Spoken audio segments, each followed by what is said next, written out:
pandemic got us into a reflective space and made us look inward to see what we can do for the world at large.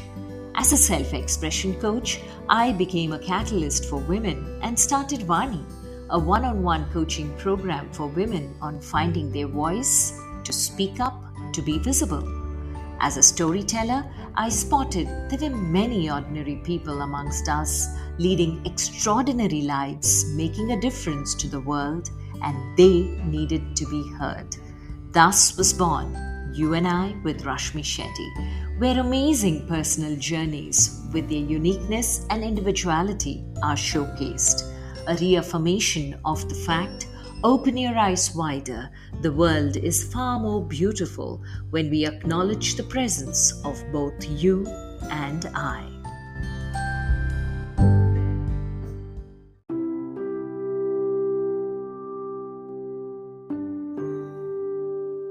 Our guest today is Dr. Meenakshi Bharath, a gynecologist for 35 years and specialized in fertility work. Her medical practice consisted of making it easy for couples to undergo treatment to have children. Prevention is better than cure has always been her mantra. Her other passion stems from this mantra as she looks to prevent diseases created by garbage. From segregation to composting to using only reusables and having a waste-free wedding for her children, she is extremely active in converting people to sustainable ways of living. Having retired from active medical practice in 2018, she brings her passion for gynecology and waste management together in the campaign Green the Red, advocating reusable menstrual hygiene products like cloth pads and menstrual cups. Her aim is to make all women enjoy their periods and not hate it. Listen in as Dr. Meenakshi passionately describes her faith in the menstrual cup, which is completely healthy and eco-friendly.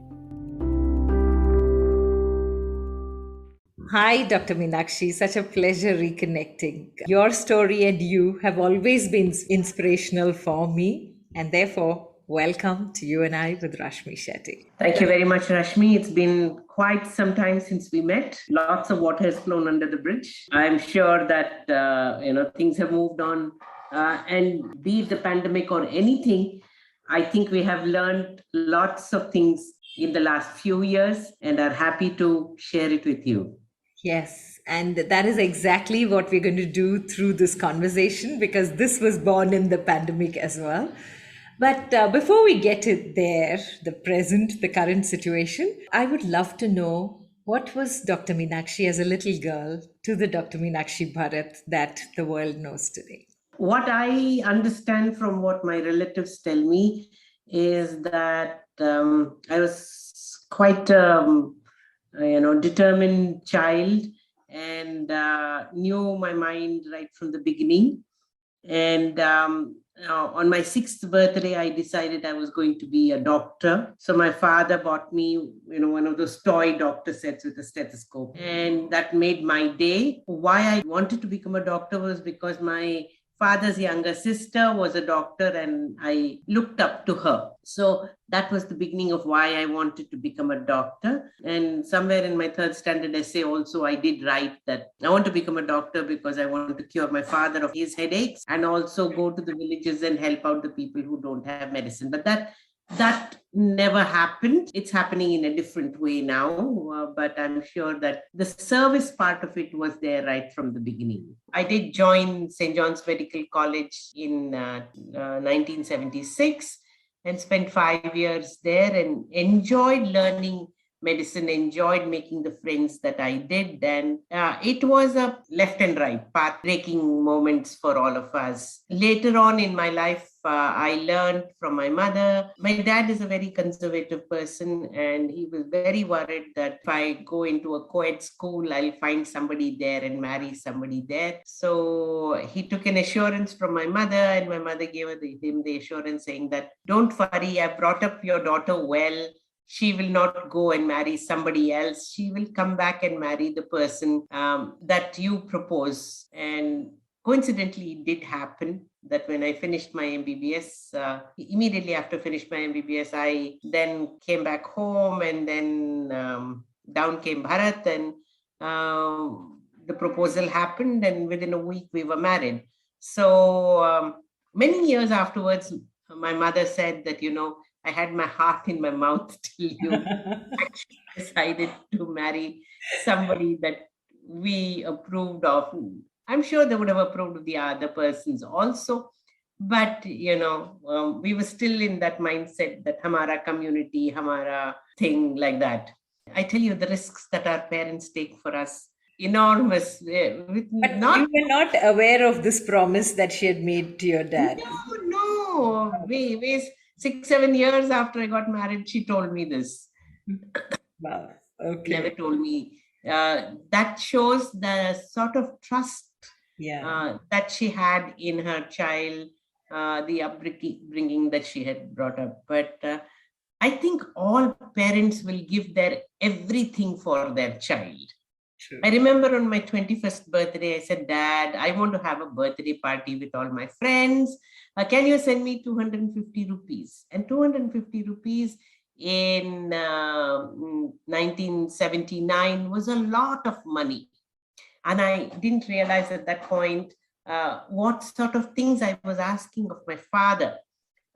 Because my father must have been earning 1,500 rupees, and to give me 250 rupees must have been a lot of money.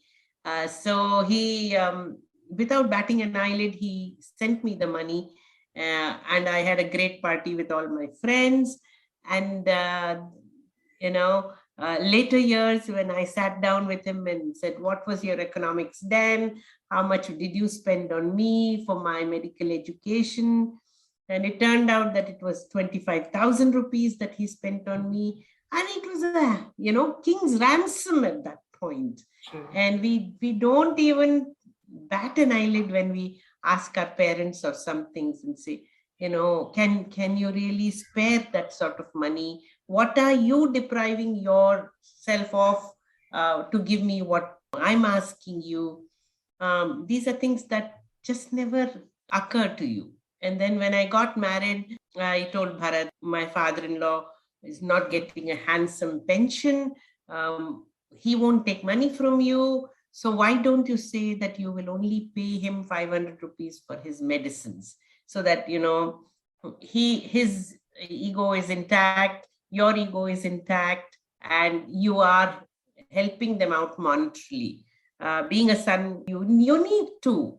So he says, oh my God, I had never thought about contributing to my father's income. I just took it for granted that he had enough. And at that time, in the late 70s and 80s, though they were all high government officials, their pension was very small. The OROP hadn't yet come in. And so their pensions were very small. And so they really had, there was no butter. It was just a bread line that they had. So the 500 rupees that he gave sort of got them the butter. But it didn't strike him at all. So maybe I was already thinking that we need to help the previous generation. And that must be something that I got from my father, because my father used to always come home on leave and do some repair work for his father's house, do something for his siblings. He was the eldest of the family of 7 siblings. So he always did that. And I was the elder, and I had a younger sister who was 11 years younger. So it always came upon me that I must do something for her. Yeah, as I went into medicine and did the other thing that my professor who was very fond of me, and I was just doted on him as a teacher, told me when I started working on garbage and cleaning and, cleanliness, he says, Meenakshi, I knew, you were doing this when you were 24-year-old. You are not doing this when you're 48-year-old. You were doing this even then. The labor rooms, you would tuck up your sari like that and then take off with the broom, and the poor ayahs would be so nonplussed that the doctor herself is cleaning the place that they would come chasing after you and say, Nan mad kortini, and So he says, you were fond of cleanliness way back then itself, not to the point of obsession, but you wanted things cleaner for everybody. So you always looked at doing something that would better the environment. So this was Dr. Rajshekar from Davangere, who was, of course, our icon as a teacher. So, it never struck me till he said it that yes, I used to actually sit and clean the toilets, the labor room, all that without having any jijak. Lovely memories come back, when you look at what all things you've done in the past True. and how it reflects on the current and the future. Yeah. In fact, what you spoke about parenting would definitely come to you only when you sit down and reflect on what a wonderful journey life has thrown at you. And while you're living it, sometimes we don't even realize what we are living till we pause to reflect. And it's conversations like these which lead us to my next question, which is 1976 when you joined the medical college. Were there a good number of women in the medical college or just few and far in between? So we out of 60, we were 18 women. Yes. Okay. And of the 18 women, 9 were nuns and 9 were girls. Being a Christian college, they of course had a preference for Christians. Mhm. But we were two girls, Uma and myself. We were the two non-Christians. But at that time, this religion didn't play any part in our lives. We were just colleagues. Hmm. So religion didn't make any difference to us. We used to also go to church, go for Easter Sunday Mass, Christmas Mass. There was nothing. While they said, Hail Mary or whatever they were saying, we would say, Per male nine gatipa. you know so it's just a different language and a different person you're calling upon, because all of us used to do the same exam and all of us had to call upon some super strength to get through our exam tension and exams. So religion was not a big part or a dividing force at all for us. Religion was just what you were born into, what I was born into, no great shakes, like that way. Wow. And so from the India then to the India now, I'm sure you are seeing a lot of changes. But when you got into gynecology, was it something that was a natural choice or was it something that you were again passionate about?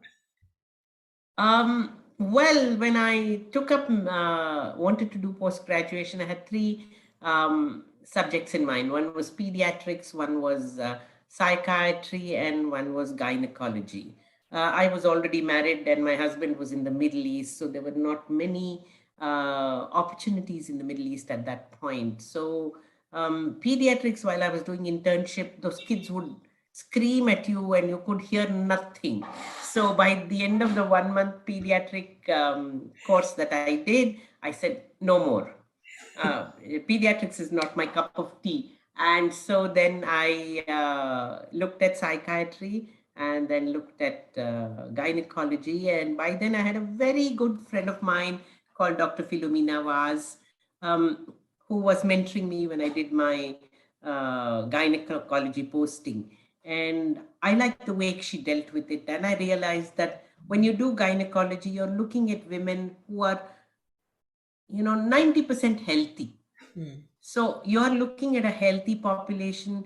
You're not going to be tearing your hair apart looking at disease. You are looking at prevention. You are making women healthy, and then you're giving them a happy child. And even then, in the 82, 83, I used to sit with the patient and counsel them and talk to them and explain exercises to them.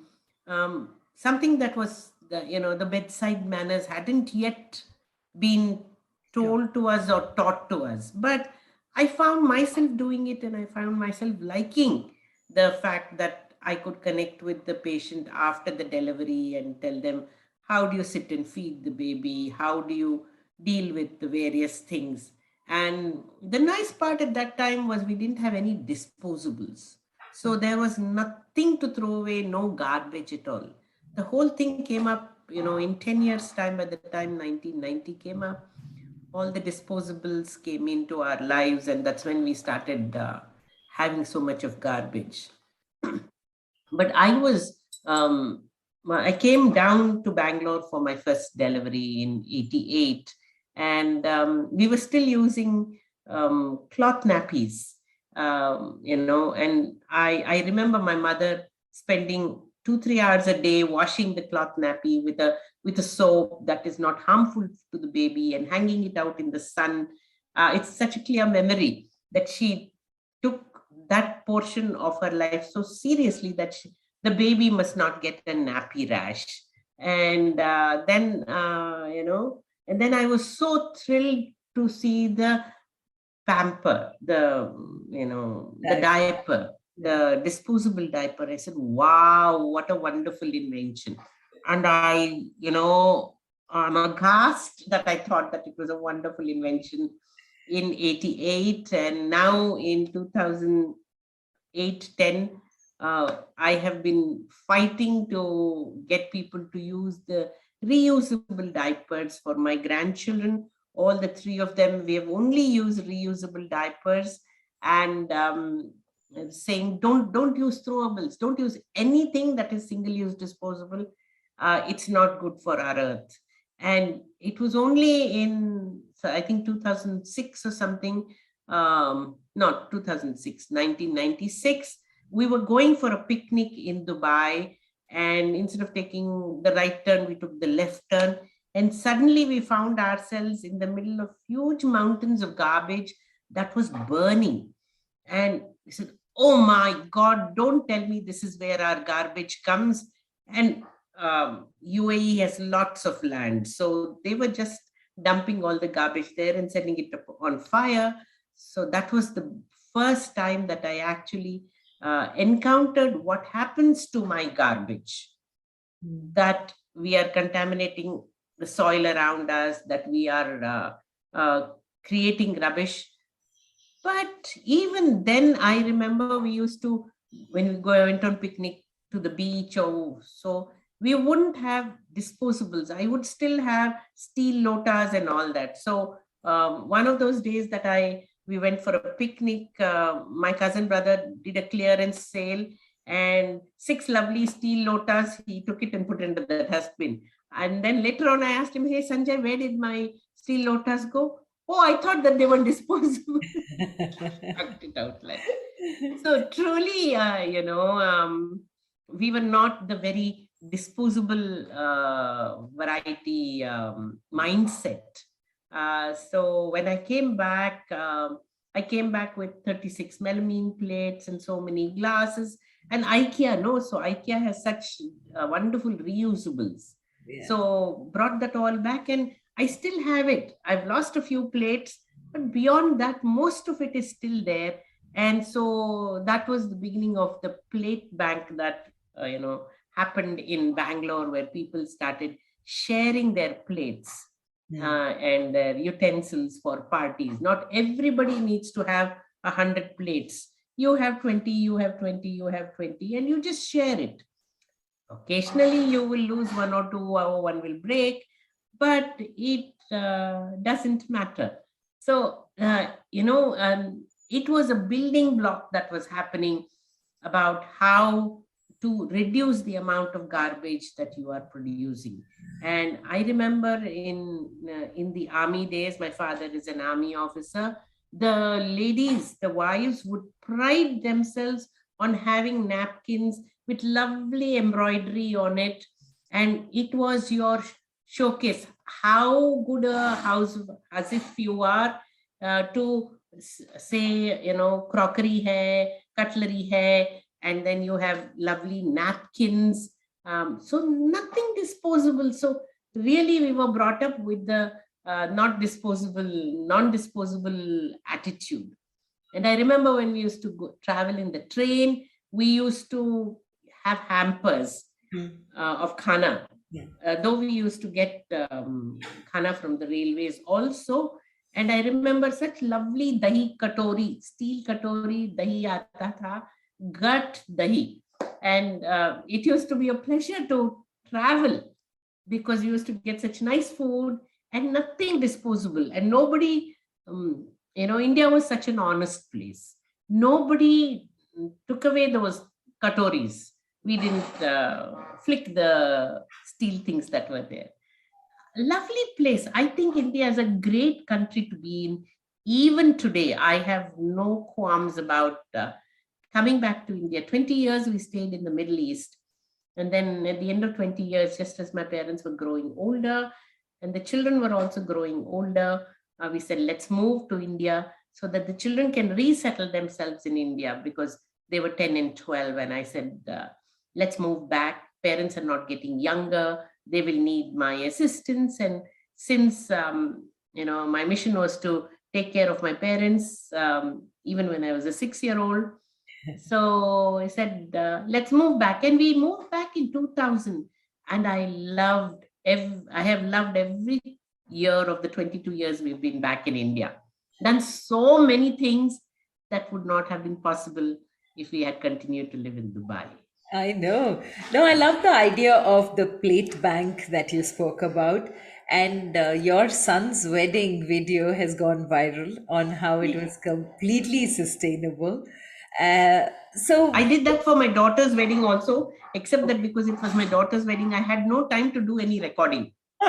But for my son, I therefore had the time. And Vani was standing right next to me, and the photographer was standing there. So I said, come, Vani, let's do a video about it. And it just happened so spontaneously. And then no wonder it is so candid and real, because it didn't look scripted and a lot of thought going into it. It was absolutely candid, but so very honest and from the heart.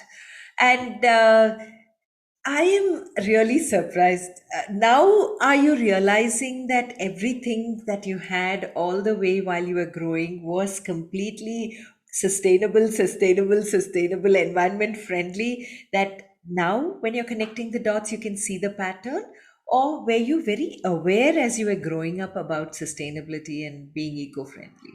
Not at all, not at all. The dots are now connecting. Like I told you, my professor, Dr. Rajshekar, said that you were that, the same thing then. You are not any different person now. You haven't undergone a metamorphosis, except that this is coming to the fore. And like you so clearly said, the dots are now all connecting, and it's so heartening to know that the dots are connecting.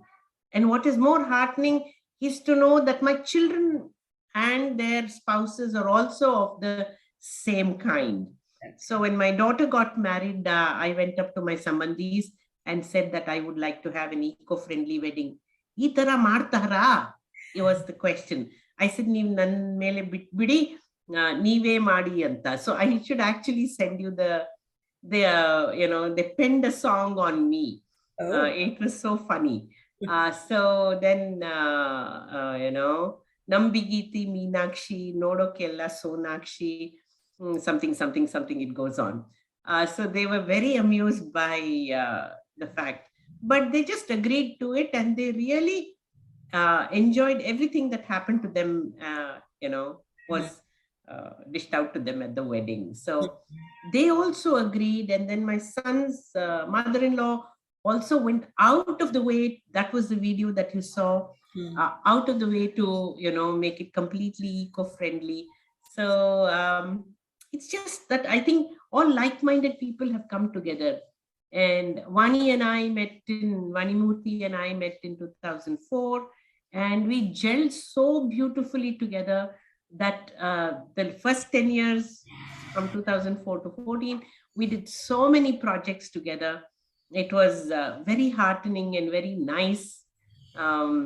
We learned together and we did together. It was completely very nice. Okay, so here all eco warriors get together, because was it at that time that Bangalore was getting really bad that you decided to pull your saris up and get into action? Or was it what is it that prompted you to get into the action mode? No, so two things happened. One is my daughter got dengue in 2007, and at that point, she was in hospital for a whole week. And with all the resources of doctors, friends, and everybody, and the blood that we needed, and all that, I went through a harrowing time because she was fairly serious. So I then began to think as to where did the dengue come from? And the dengue comes from garbage. Mm. Clean water in receptacles that are there in garbage. That's where the mosquitoes grow. So then, after she got better, I started thinking as to how we can work that out. And suddenly in 2009, we found, on the Independence Day, we found a whole lot of us, eco warriors in different places, doing the same thing. And then we said, why don't we just join hands and have a better force? And that was when Solid Waste Management Roundtable Bengaluru was established. And suddenly we found that there were so many more people who wanted to do something. And when we told the politicians that, Bangalore is becoming a garbage city, we got fired by them. We got fired. How dare you call Bangalore garbage city? He said, but we are just seeing it before us, and we were a few years ahead of the times when we said that Bangalore is becoming garbage city. And then we all got together, and it was just amazing how many people would come. So Vellore Srinivasan is one of the warriors, in Almitra Patel. They came in and they taught us. And Vellore Srinivasan had an eco-friendly wedding for himself in 2004. So then that's when I learned how to do an eco-friendly wedding. And in 2011, the first eco-friendly wedding that I managed was my friend Ramya, her wedding. And it was so beautiful at the end of the wedding, not to have a truck full of garbage going out, to the landfill. We actually took all the yele and put it in my car, and then took it to the Koramangala Goshala and watched the cows eat it up like ice cream. That was when I realized that the bale ele is ice cream for the cows, and next morning it is cow dung, so we don't even have to worry about any garbage. So everything one on top of the other became knowledge and became executable and became environmental friendly and became cost effective also. Not only that, it was so cost effective. So then I can't understand why people don't want to do it. Just because of laziness? Wash your hand, wash your vessel, keep all the dishes in a bucket, keep it soaked so that it's easier to wash, like we would do in our homes. We don't use disposables. So, just a change in mindset. And now there are people all over the country who are thinking about it. Yes, it may still be 1% or less than 1%, but the 1% are thinking about it. And the 1%, if they go into a position of, execution or an executive position, then they will be able to drive it that much faster. As citizens, we keep on banging, but somewhere it reaches.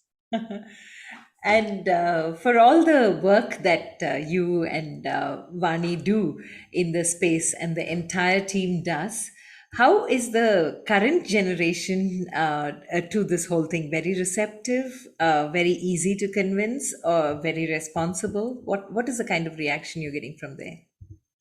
The younger generation are a little more eco-conscious, or they are conscious, but they don't know what to do. And when you explain that a paper cup is not really a paper cup, but there's a plastic lining in the middle, and that you are creating garbage, why don't you carry your own mug and do it? So Vani has a very nice kit, that travel kit that we have. We used to go to Veena stores, if you know the famous Veena stores. Yeah. We used to carry our plate and glasses for coffee and idli and chutney there. But Veena stores is still to get converted. He still uses disposables, but people don't understand the economics of it. There's nothing to throw. There is a lovely dishwasher that you can have. So we used to carry our own thing and then bring it home and wash it and then take it the next time itself. So we have a travel kit. Anywhere we go, we carry our own, bottle plus straw plus a vessel to eat. It just becomes a habit. When you're packing up things, you pack up such that you don't need any disposables at all. And when did the menstrual cup come into your life? In the midst of all of this, or was there some other inspiration for it? No, it was a progression. So when we started segregating our waste, we had wet waste, which we learned to compost. And the first time we learned to compost, we went to Vellore and learned about composting. And Vani and I were so excited. We brought back earthworms and we brought back cow dung. And Vani put her earthworms in a nice little bowl up on the terrace. And I put my earthworms, because I brought cow dung also, into another bowl with the cow dung in it. And come the next morning, Vani went up to her terrace to look at, hey, how are my earthworms doing? And all the earthworms were gone. The early bird had eaten up all the earthworms. And my poor earthworms, I had cooked them in the cow dung.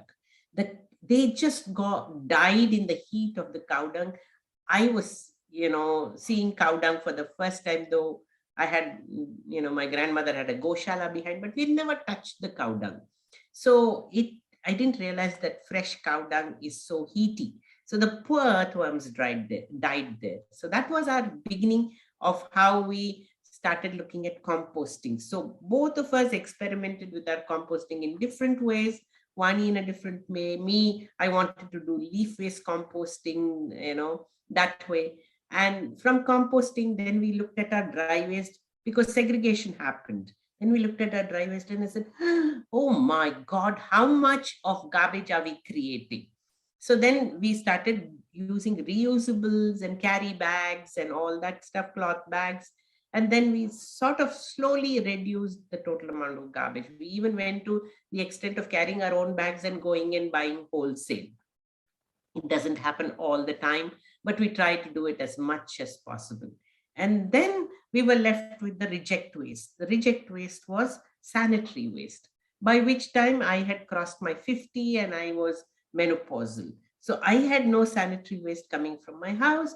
My mother was menopausal and my daughter hadn't yet attained menarche. So I was looking at, what is the sanitary waste doing?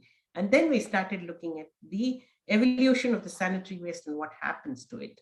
And then suddenly somebody turned around and said, here is a menstrual cup, this can be used. My friend, a French lady called Claire Rao, used the menstrual cup. And she had brought it from France. And we were so delighted with this menstrual cup. And then we said, wow, life. And as a gynecologist, it made complete sense to me. One, it was made of medical grade silicone. Two, it was so comfortable. It was intravaginal and it didn't hurt the vagina in any way. And it had 3 times the capacity of a normal pad. So it was a win-win for us.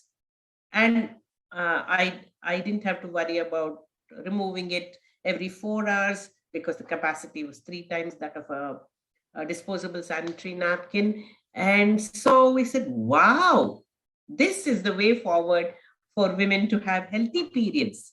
Why do we need anything more than that? And that's innovation. And they said, no, people won't be willing to change. So we said, all right, let's look at all the things that we have changed to. So from the kerosene stove to the gas stove, we have changed. From the manual steering wheel to the automatic steering wheel, we have changed. From the manual gear to the automatic cars, we have changed. And now we are looking at getting into electric cars. From the mobile, from the landline phones, we have moved to mobile phones. Now, if we can do all these things, learning this so that you and I can have a happy period, is just another small move. So then we said, okay, there is nobody who is giving awareness about this. Somebody has to give awareness about this. And then they all turned to me and said, Dr. Meenakshi, you're the right person. You're a gynecologist, and you're so passionate about it. I was passionate because I used it for one day and I said, God, I wish I were younger. I don't mind my gray hair, but I wish I was menstruating. But my poor uterus had called it a day. So what to do? So I said, all right, I missed the boat, but I don't want other younger women to miss the boat. You need to get the fear out of your head. And once you have the fear out of your head, once you begin using it, then it's life changing.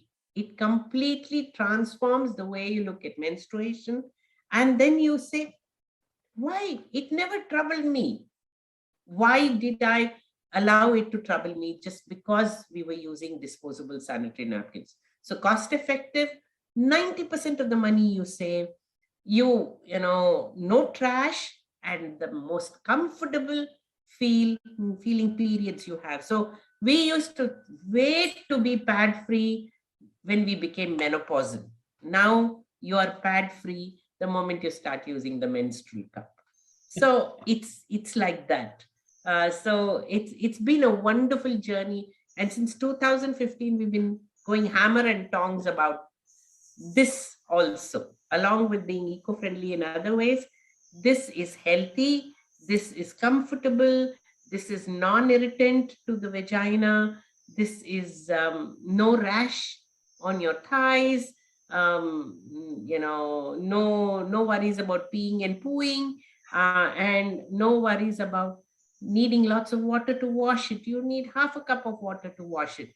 And so it's a win-win situation completely. And many people will turn around and say, I'm so scared of using it. Yes.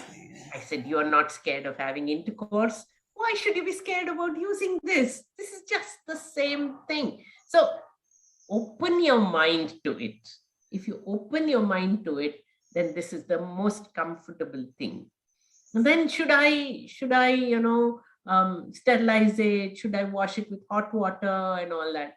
So I was one day sitting and thinking, what do we do when we have intercourse? We don't wash our husbands with hot water before having intercourse. Then why do we need to do this? The vagina is an unsterile organ. So let the vagina take care of itself. You don't have to be overprotective of your vagina. The vagina knows what it needs to do, and you have to just wash it with plain cold, half a mug or half a cup, not even a mug, half a cup of normal water that is flowing in your tap. That's all. You don't need to do anything else. We actually don't think about, are we on a sterile surface? Do we have a clean bed sheet? Are we clean before we have intercourse? Oh God, we just close our eyes and have intercourse, right? So then why are we so hyper about what we put inside our vagina? God gave a vagina that is completely capable of taking care of itself. So the menstrual cup is a win-win situation for women who want to have comfortable periods. And I think all of us want to have comfortable periods. True. It's just that we are not aware of how to have it. And the advertisement, if you actually look at it now, they are advertising the disposable sanitary pads with extra vigor. Suddenly, they have competition that was not there before. The cup has become competition for their 17,000 crore industry in India, and they don't want to lose out. The same way that the kerosene stove people just stopped producing kerosene stove and moved on to produce something new. These people must stop holding on to their kursi, which is their pad, and say, let us do something good. It gets us money. So, okay, you can use a cup for 10 years. Don't we use a laptop for 10 years? Don't we use a TV for 10 years? Don't we use a fridge for 10 years? But you have a market for that. There are so many giriyas and so many chromas that sell us these things. So Move on. Don't hang on to your 19th century product. Go to the 21st century product. This is the 21st century product. Should we not move on like we have moved on with our mobile phones, like you have now taken up to podcasting, to what it was before, what you were doing AIR, radio broadcasting. It's become podcast now, and it is so very popular. So we have to move with the times, and menstrual cup is moving with the times. Very beautifully said, Dr. Meenakshi. And when it comes to usage of menstrual cup, what is one of the most astounding questions that you have ever heard in this journey while you were talking about it? And what was one of the most deep questions that came to you as you were talking about it? I still think that what astounds me is that women are scared of using the menstrual cup. When you deliver your baby, you're delivering a coconut-sized head.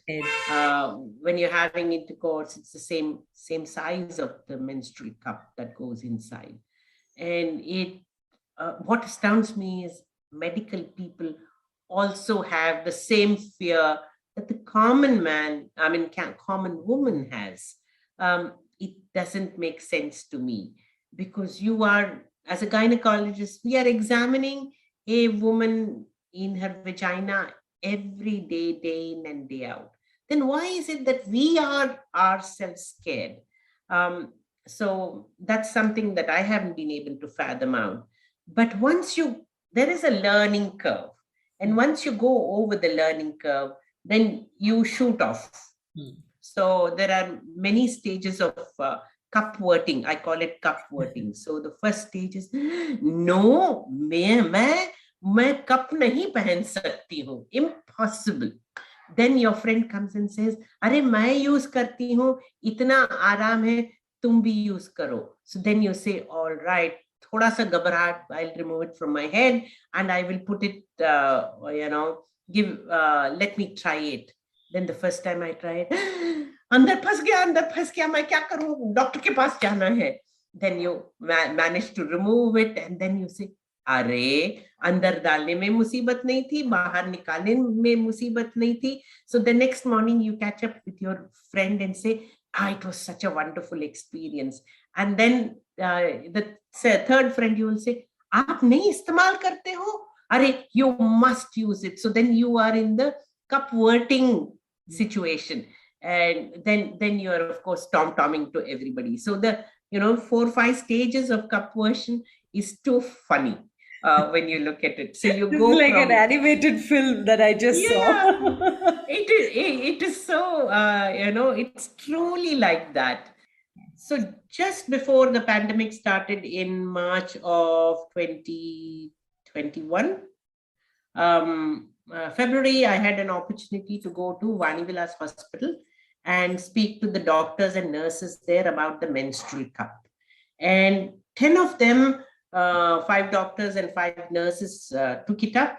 And then suddenly the pandemic struck, and you were then posted to the COVID ward, where 8-hour duty, you were wearing those COVID dresses, and you couldn't remove it, you couldn't go to the bathroom, you couldn't, and periods, of course, never listen to any calamity. Periods will come, especially when you have a calamity, that's when it will come on the dot, 30 days. So they would all get their periods, and those who were using the menstrual cup actually never had any problems. They were so comfortable, because the menstrual cup has the capacity of 3 pads, and they didn't need to change anything in those 8 hours. They were ever so grateful that they got to know about it, and that they took it up just at the right time. So for doctors, for air hostesses, for people who have long duty hours, for teachers who don't have time to go to the bathroom when they are having their classes, their duty, just any woman who goes to the farm and has to work for her 8 hours, or the tea plantation, she doesn't have any bathroom, this is the thing to use. So truly something that is earth-shattering and transforming for women is the menstrual cup. So my entry to everybody who is there is use the menstrual cup, experience it. जैसे अमिताभ बच्चन बोलते हैं ना, पहले इस्तेमाल करो फिर विश्वास करो. Wow, deep at the same time, the Meenakshiism intact. At this point, Dr. Meenakshi, normally where we move is the pandemic, because you and I stands for uniqueness and individuality. The whole purpose of the podcast is to draw out how each one of us is unique in our own contribution to whatever we are doing, and individual.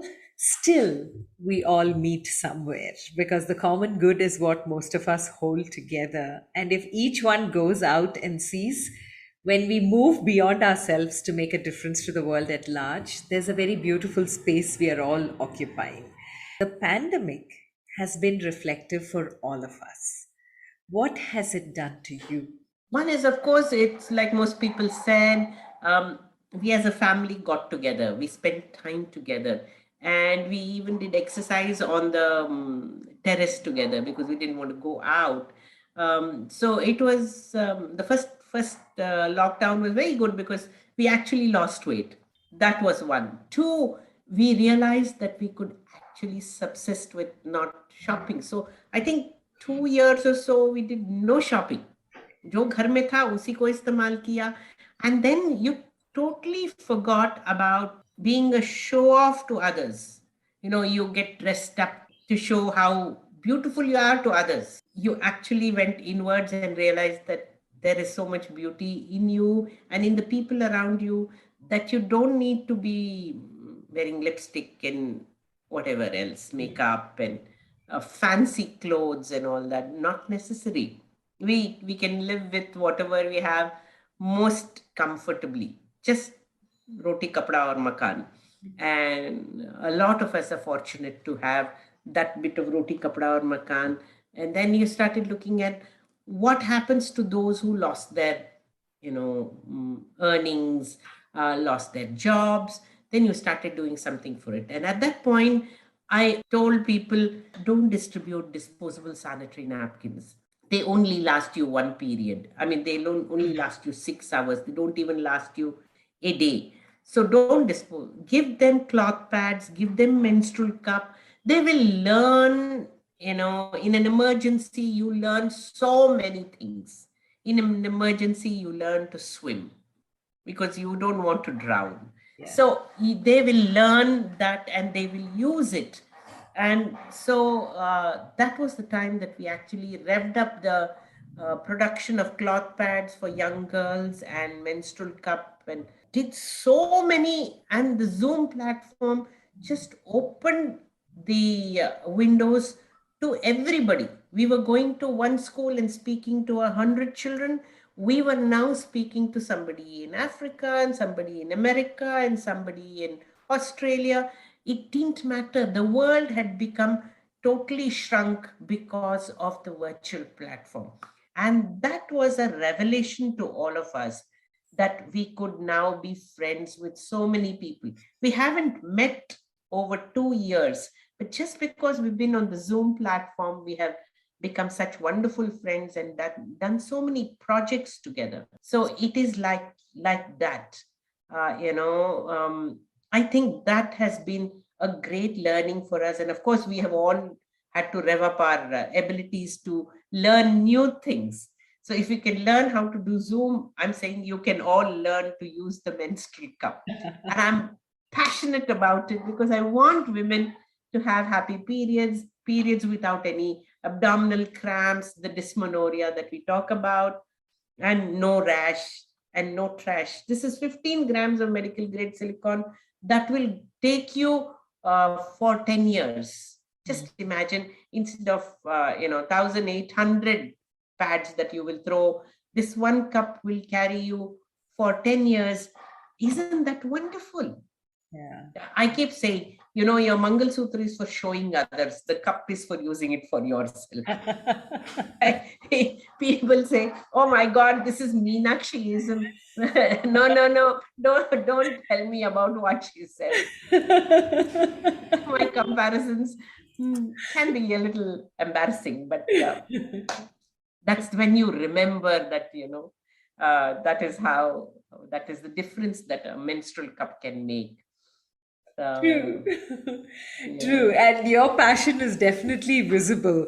And three Meenakshiisms, life lessons that you'd like to leave us with, Dr. Meenakshi, which you have taken from life and would want to share with us. When you leave your house, plan what you're going to do. And carry a few things, carry a cup, carry a plate, definitely carry the menstrual cup, whichever holiday you're going for, so that you don't have to go and buy, disposable pads. Don't use tissues, use napkins. They make a big difference. Wash your hand. You don't have to put sanitizers. I'm not for sanitizers because we need the bacteria around us to keep us healthy. So there's this huge issue about the microbiome that is there in our body. And if we get rid of the microbiome, we are inviting the pathogenic bacteria to come in and live inside us, which is no good. So wash your hand. No need, 99% of the bacteria will be washed away with this soap. What do you mean by that? You need the 99% bacteria. You don't need the 1% bacteria. So that is something that I find very distressing. The world at large is looking at how much money they can make. The world at large is not looking at how can you make this world a better place to live in. Yes, you will still make some money, but do you need it in crores? You don't need it in crores. Roti, kapda aur makan utna hi chahiye. And yeah, as you grow older, the roti becomes less and less. The fruit and the vegetables becomes more. And एक ही बिस्तर पे सो सकते हैं. So 10 makan bana ke kya fayda? Though of course I have more than one makan. People will turn around and say, of course you have Meenakshi. But we did that at a time where we didn't realize that we should have bought land and grown things on it. I, for one, if you have a piece of land, I will give you an avocado sapling, which is 3 feet tall, and you can get lovely avocados. So I keep growing as many fruit trees as I can. Remember, we did that huge protest about save the trees on Sankey Tank. And that was when I decided to grow my own plants in my house and trees in my house. And then every fruit that I ate, I tried to propagate it so that it goes somewhere and grow and become a tree. So each of them evolved into something new. So think about not creating any garbage. So I tell people, don't eat chips, eat banana. Healthier, faster energy for you, and you can compost it and it will create lovely food for the plants. So I think that's basically what we need to do. Think beyond us. There is more to us than just me and my intestinal parasites. Take care of everybody around you, and the pleasure. And most importantly, I have the pleasure of having my parents with me.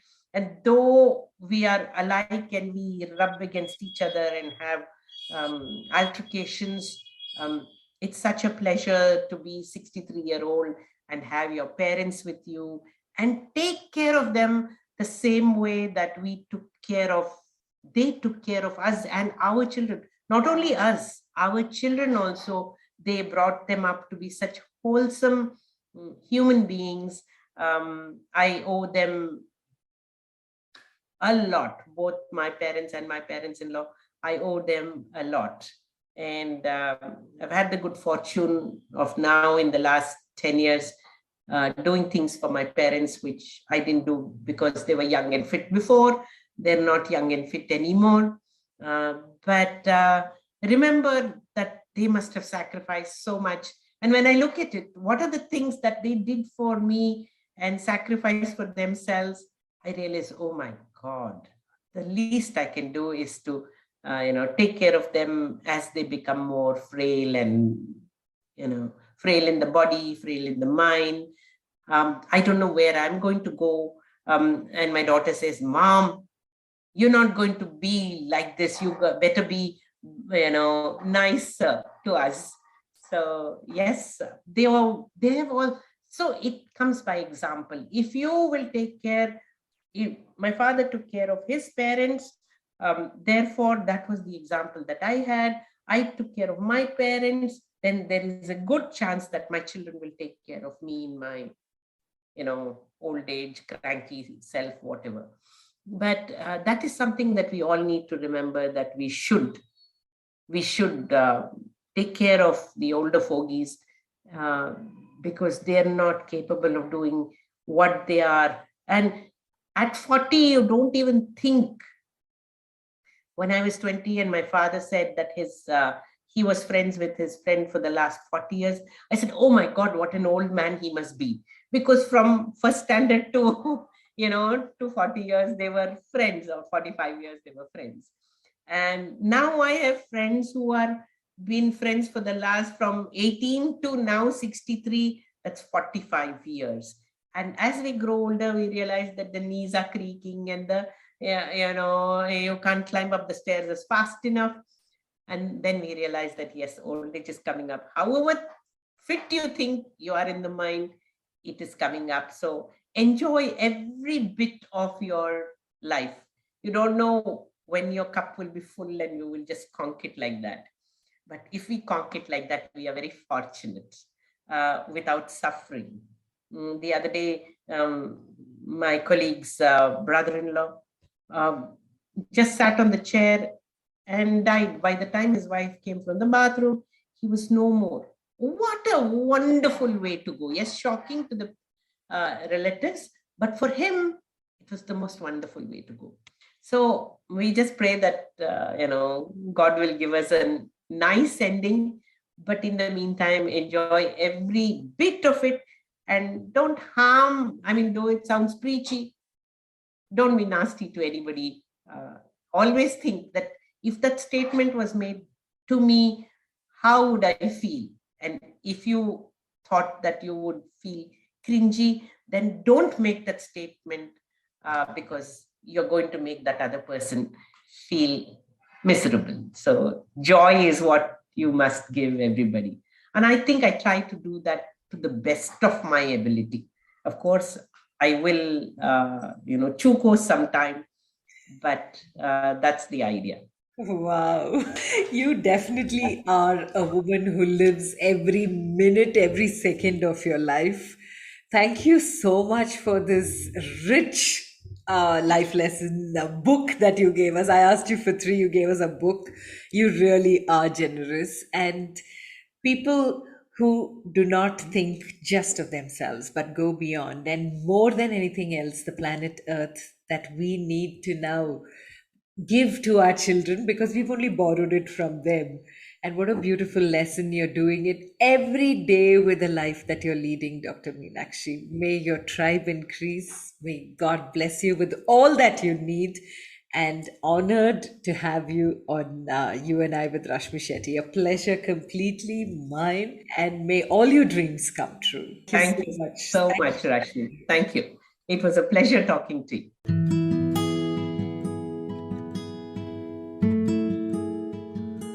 With that, we come to the end of this weekly quest of You and I with Rashmi Shetty. Do let us know if you know people who make the world beautiful. Write in to rashmi.thethirdeye@gmail.com. That is rashmi.thirddeye@gmail.com. Come, Let's explore this amazing world together, both you and I.